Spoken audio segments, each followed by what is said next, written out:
मित्रांनो, कमळी या मालिकेच्या आजच्या भागात आपण ऋषी आणि कमळीच्या नात्यातील गुंतागुंत अधिक सखोलपणे अनुभवणार आहोत. ऋषीच्या मनात सतत कमळीचे विचार घोळत असतात आणि तिच्या बदललेल्या वागणुकीबद्दल तो चिंतेत आहे.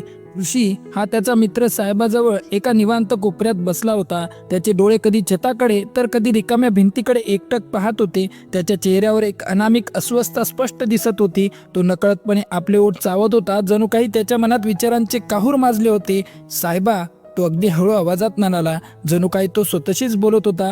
त्याचा आवाज इतका बारीक होता की साहेबाला ऐकू येण्यासाठी थोडे पुढे झुकावे लागले. कमळी हल्ली खूपच वेगळी वागत आहे. तिच्यात काहीतरी गडबड आहे, मला खात्री आहे. ऋषीच्या आवाजात एक प्रकारची हुरहुर जाणवत होती. त्याच्या प्रत्येक शब्दात एक आंतरिक वेदना लपलेली होती. साहेबा, जो आत्तापर्यंत आपल्या कामात गर्क होता, तो ऋषीकडे लक्ष देतो. त्याला आधी वाटले की ऋषी स्वतःच्याच काही वैयक्तिक अडचणींबद्दल बोलत आहे, कारण ऋषी सहसा इतका गोंधळलेला कधी दिसत नाही. साहेबा त्याच्याकडे एक तिरका कटाक्ष टाकतो आणि त्याच्या चेहऱ्यावर एक मिश्किल हास्य उमटते. काय रे, स्वतःबद्दल बोलतोयस की काय? काय झालंय तुला अचानक? साहेबाच्या आवाजात मैत्रीपूर्ण छेडछाड होती. ऋषी लगेच नकारार्थी मान हलवतो. त्याच्या चेहऱ्यावरची चिंता जराही कमी झालेली नव्हती, उलट ती अधिकच गडद झालेली दिसत होती. नाही साहेबा, मी कमळीबद्दल बोलतोय. मला तिची काळजी वाटतेय, खरंच सांगतोय. त्याचे हे बोलणे ऐकून साहेबा क्षणभर थांबतो. त्याची भुवई किंचित उंचावते, कारण ऋषीच्या आवाजातील प्रामाणिकपणा त्याला लगेच जाणवतो. त्याला ऋषीच्या शब्दांमध्ये एक प्रकारची तळमळ जाणवते. कमळी, साहेबा विचारतो. त्याच्या आवाजात एक प्रकारची उत्सुकता आणि थोडे आश्चर्य होते. ऋषी आणि कमळी यांच्यात असे काही खास नाते त्याला कधी जाणवले नव्हते. ऋषी हळुवारपणे आपली कहाणी सांगायला लागतो. त्याचे डोळे काहीतरी आठवल्याप्रमाणे चमचमतात. त्यात एक प्रकारची हळुवार चमक येते. गावकऱ्यांनी माझ्यावर हल्ला केला होता तेव्हा साहेबा तीच होती जिने मला समजून घेतलं. तिनेच मला धीर दिला. ती खूप समजूतदार आहे, मेहनती आहे. तिला खूप मोठी स्वप्न आहेत साहेबा. मुंबईत शिक्षण घेऊन तिला आपल्या गावात एक कॉलेज उभं करायचं आहे. विचार करा साहेबा, हे काही सोपं नाहीये. यासाठी किती जिद्द लागते. ऋषी बोलता बोलता एक दीर्घ श्वास घेतो, जणू काही त्याला कमळीची स्वप्न प्रत्यक्षात दिसत होती. साहेबाच्या चेहऱ्यावर आता गंभीर भाव होते. त्याला ऋषीच्या आवाजातील आपुलकी आणि काळजी स्पष्टपणे जाणवत होती. त्याला लगेचच लक्षात येते की ऋषीच्या मनात कमळीविषयी फक्त आदरच नाही, तर त्याहूनही अधिक खोल भावना आहेत, कदाचित प्रेम सुद्धा. साहेबा ऋषीच्या खांद्यावर हळुवारपणे हात ठेवतो. त्याच्या डोळ्यात एक प्रकारचा अनुभवी सल्ला असतो. ऋषी, मुली कधी कधी घरच्यांच्या भावनिक दबावाखाली येऊन असे निर्णय घेतात जे त्यांना खरं तर घ्यायचे नसतात. त्यांना स्वतःच्या भावना बाजूला ठेवून इतरांचा विचार करावा लागतो. त्याचे हे बोलणे ऐकून ऋषीचा चेहरा काळजीने आणखीनच भरून येतो. मला असंच वाटतंय साहेबा की कमळीचं लग्न तिच्या मर्जीविरुद्ध ठरत आहे आणि हे मला सहन होत नाहीये. तिचं शिक्षण थांबायला नको. काहीही झालं तरी ना, तिचं स्वप्न पूर्ण व्हायलाच पाहिजे. ऋषीच्या आवाजात एक प्रकारची तीव्र निर्धार होता, जणू काही तो स्वतःशी प्रतिज्ञा करत होता. ऋषीने आपल्या मनाशी काहीतरी ठरवले होते. त्याला कमळीचे भविष्य अंधारात लोटलेले बघवत नव्हते. त्याने बंड्या आणि निंगीला सोबत घेऊन एक धाडसी योजना आखली. त्यांच्या मनात कमळीचे भले करण्याची तीव्र इच्छा होती. त्यांनी थेट कमळीला जे लोक बघायला आले होते त्यांच्या घरी जाण्याचे ठरवले, कारण त्यांना वाटले की समजावून सांगणे हाच योग्य मार्ग आहे. तिघेही ऋषीच्या नेतृत्वाखाली मग जे पाहुणे कमळीला बघायला आले होते त्यांच्या घरी जातात. ऋषी शांतपणे पण ठामपणे आपली बाजू मांडायला लागतो. त्याच्या आवाजात एक प्रकारचा आत्मविश्वास असतो जो समोरच्या विचार करण्यास भाग पाडतो. आमची कमळी अजून लग्नाच्या योग्य वयाची नाहीये. तिचं शिक्षण पूर्ण व्हायला हवं. हे लग्न मोडून टाका. ऋषीच्या आवाजात कोणताही संकोच नव्हता. तो अत्यंत स्पष्टपणे बोलतो. बंड्या त्याच्या मागे उभा राहून त्याला बळ देतो, तर निंगी पुढे सरसावते. तिच्या आईने शिक्षणासाठी परवानगी दिली होती, पण आता या लग्नामुळे ते सगळं थांबतंय, निंगी स्पष्टपणे सांगते. तिच्या आवाजात थोडा राग आणि एक प्रकारचा आवेश होता. वेळेला बघायला जो मुलगा आला होता त्याचे आई वडील सुरुवातीला ऐकायला तयार नसतात. ते उलट ऋषीवरच आरोप करायला लागतात. तुम्ही आमच्या वैयक्तिक गोष्टीत का हस्तक्षेप करतायत? पण ऋषी डगमगत नाही. तो शांतपणे त्यांच्याकडे पाहतो. त्यांच्या चेहऱ्यावर कोणताही भीतीचा भाव नसतो. जर तुम्ही हे लग्न मोडले नाही तर मला पोलिसांना कळवावं लागेल. ऋषी अत्यंत गंभीरपणे धमकी देतो. त्याच्या या बोलण्याने स्थळाचे लोक घाबरतात. त्यांच्या चेहऱ्यावर भीती आणि अस्वस्थता स्पष्ट दिसते. त्यांना वाटते की पोलीस प्रकरणात पडण्यापेक्षा लग्न मोडणे जास्त सोपे आहे. अखेर त्यांना माघार घ्यावी लागते आणि लग्न मोडायला ते तयार होतात. त्यांच्या चेहऱ्यावर पराभवाचे भाव स्पष्ट दिसत असतात. पण या निर्णयाचे परिणाम परिणाम ऋषीने विचार केले नव्हते त्याहून अधिक गंभीर होते. ही बातमी कमळीची आई सरू यांच्या कानावर पडताच त्यांना प्रचंड धक्का बसतो. त्यांच्या चेहऱ्यावरचा रंग उडून जातो आणि त्या चक्कर येऊन जमिनीवर पडतात.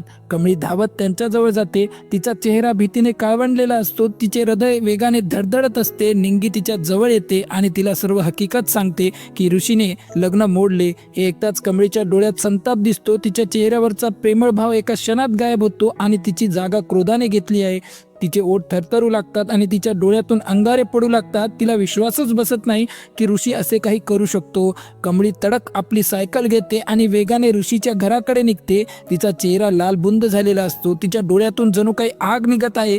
ती ऋषीच्या घरासमोर जाऊन आपली सायकल थांबवते आणि त्याच्या समोर जाऊन उभी राहते. तिचा श्वास वेगाने चाललेला असतो. तिची छाती धडधडत असते. तुझी मदत नको मला, तुझी सहानुभूती नको. कमळी अक्षरशः ऋषीवर तुटून पडते. तिच्या आवाजात अपमान आणि क्रोध स्पष्ट असतो. तिच्या बोलण्यात एक प्रकारचा संताप बाहेर पडत असतो. तू कोण विचारणारा? तुला कोणी हक्क दिला माझं लग्न मोडण्याचा? तिच्या डोळ्यात पाणी तरळलेलं असतं पण ते रागाचे आणि अपमानाचे पाणी असते. तिच्या बोलण्यातून एक प्रकारची उद्विग्नता बाहेर पडते. माझे लग्न मोडलं याचा धक्का आईला बसलाय आणि त्यांची तब्येत बिघडली. तुला एकदा तरी विचारलं होतं का मी लग्न तयार करायला आहे की नाही? मी स्वतः जाऊन सांगितलं असतं मला लग्नाची घाई नाहीये, पण नाही, तुला तर माझा अपमान करायचा होता. तिच्या प्रत्येक शब्दात ऋषीवरचा राग ओसंडून वाहत असतो. जणू काही शब्दांच्या माध्यमातून तू त्याच्यावर हल्ला करत असते.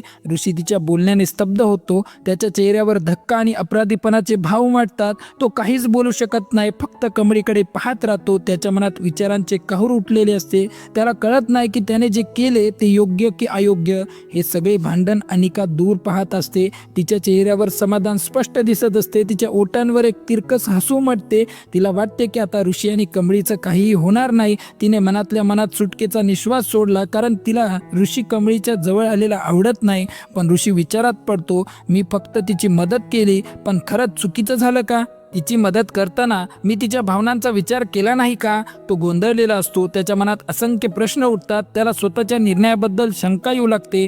या सगळ्या गोंधळात साहेबाच्या लक्षात येतं की ऋषी खरं तर खूप सज्जन आहे, पण त्याची मदत कमळीला नको होती. उलट ती त्याच्यासाठी अडचणीची ठरली. साहेबा ऋषीजवळ येतो. त्याच्या चेहऱ्यावर समजूतदारपणाचा भाव असतो, पण त्यात थोडा उपवासाचा सूरही असतो. मी सांगितलं होतं ना ऋषी, दुसऱ्याच्या प्रकरणात पडू नकोस. आता बघ, पोरीने काय अपमान केला तुझा. दुसरीकडे लग्न मोडल्यामुळे कामिनी आणि रागिनी चांगल्याच भडकलेले असतात. त्यांच्या डोळ्यात आग असते. त्यांचे चेहरे रागाने लाल झालेले असतात. त्या मुलाच्या वडिलांवर अक्षरशः ओरडतात. तुम्ही लग्न आधीच जमिनीचा सौदा केला होता, आता लग्न मोडलं म्हणून आम्हाला किती त्रास होतोय, आमचा धंदा बुडाला. कामिनी रागाने ओरडते. तिचे ओठ थरथरतात. मुलाचे वडील घाबरतात. त्यांना पोलिसांची भीती वाटते आणि त्यांना हे देखील समजते की त्यांचा मुलगा आधीपासूनच विवाहित आहे. ही गोष्ट उघड झाल्याने ते अडचणीत येतील. साहेबा हे सर्व ऐकतो. त्याचे डोळे मोठे होतात. त्याला लगेच हे फक्त हुंडा आणि जमीन घेण्याचा डाव होता हे समजून येते. त्याला हा सर्व कट स्पष्ट दिसू लागतो. कामिनी रागात मुलाच्या वडिलांना धमक्या देते. हे लग्न मोडलं म्हणून मी तुम्हाला सोडणार नाही, तुमचे तुकडे करेन. रागिनी स्पष्टपणे सांगते, लग्न करायचं, जमीन विकायची आणि मग मुलीला टाकायचं, हाच त्यांचा मूळ प्लॅन होता. साहेबा हे सगळं ऐकून थक्क होतो. त्याला वाटतं की ऋषीला हे सगळं सांगायला हवं, जेणेकरून त्याला कमळीने केलेल्या अपमानाचे खरे कारण कळेल. ऋषीला जेव्हा हे कळतं तो विचारात पडतो. त्याच्या चेहऱ्यावर गोंधळ आणखीन वाढतो, पण आता त्यात एक प्रकारची कटुताही असते. कमळी वेगळी आहे. तो स्वतःशीच पुटपुटतो. तिची फसवणूक होऊ नये, तिला या कटाची माहिती नाहीये.